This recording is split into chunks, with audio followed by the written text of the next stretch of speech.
Doug Flutie, the greatest CFL player of all time.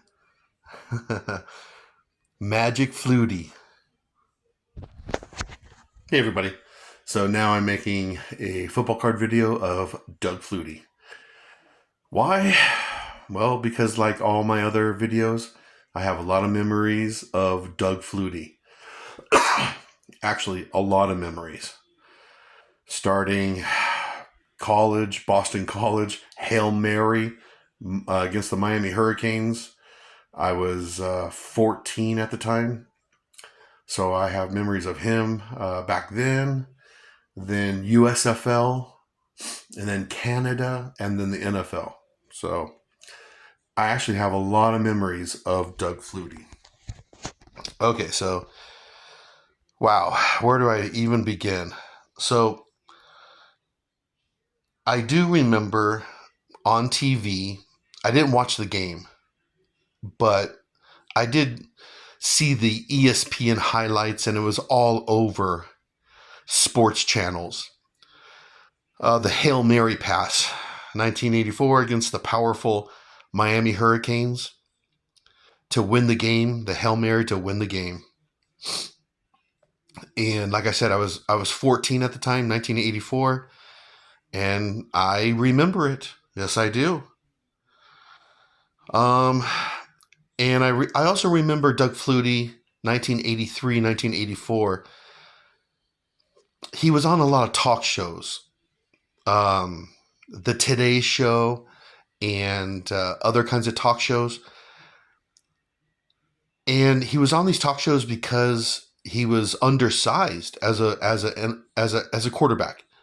He was only like 5'9", but he was a winner wherever he went to. He was a winner, and everybody was saying that he'll never make it because he's too short. And this guy, I remember Doug Flutie saying, "It's never over till it's over." He's that kind of guy. It's never over till it's over. Just like the Hail Mary pass and all that kind of stuff. He never listened to the critics. Yeah. And at this time, I was watching USC Trojans football, college football on Saturdays. And I would, here and there, I would see highlights of Doug Flutie and Boston College. So I do have memories of him back then.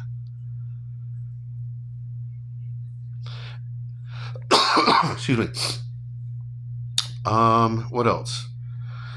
Okay, so what else can I think? I'm trying to think anything else in college football about Doug that I can remember.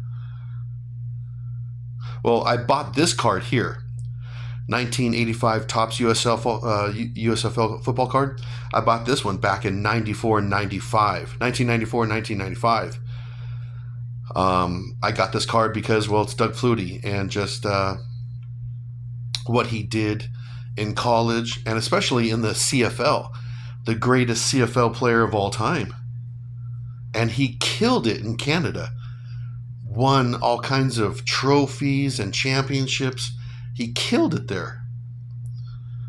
So, but before that, he was here in the USFL, and I don't remember a whole lot about him in the USFL. If anything, I just remember Donald Trump making Doug Flutie the highest paid quarterback of all time. Whether CFL, USFL, or NFL, Donald Trump paid him the most money for a quarterback in history. Yeah. Even though he was undersized, but he had skill. He had skill and he had heart. That's what I remember about Doug Flutie. And like I said, I don't remember much about USFL, Doug Flutie, not much. But then after that, I do remember him going to the Bears, and he really didn't do much for the Bears. And then, um, he became a Patriot in 1988, 88, 89. Sometime he became a New England Patriot, and I was real happy about that because the Patriots have been my favorite team since 1985. So when Flutie became a Patriot, I was real happy about that. That was cool. And I do remember his Patriot games. I do remember some of his Patriot games. But then he went to the USFL, or sorry, he went to the CFL, and he just killed it up there. Yeah, like I said, uh, awards and trophies and championships. Yeah, Hall of Fame. Yeah, Flutie Magic. And then he came back to the NFL, and he went to the Buffalo Bills in 19. I bought this card 1994, 95, and a few years later he went to 1998, 99. He went to the Buffalo Bills, and he did a really good job there. And this card right here, when Flutie came back to the NFL, this card became real hot. Yeah. And because of his success with the Bills, this card here, 1985 Topps USFL card, this became like the cornerstone card in that set. So, yeah. But what else can I tell you about Flutie? Well, like I said, I have a lot of memories about Doug Flutie growing up, and that's why I made this video. And okay, that's it.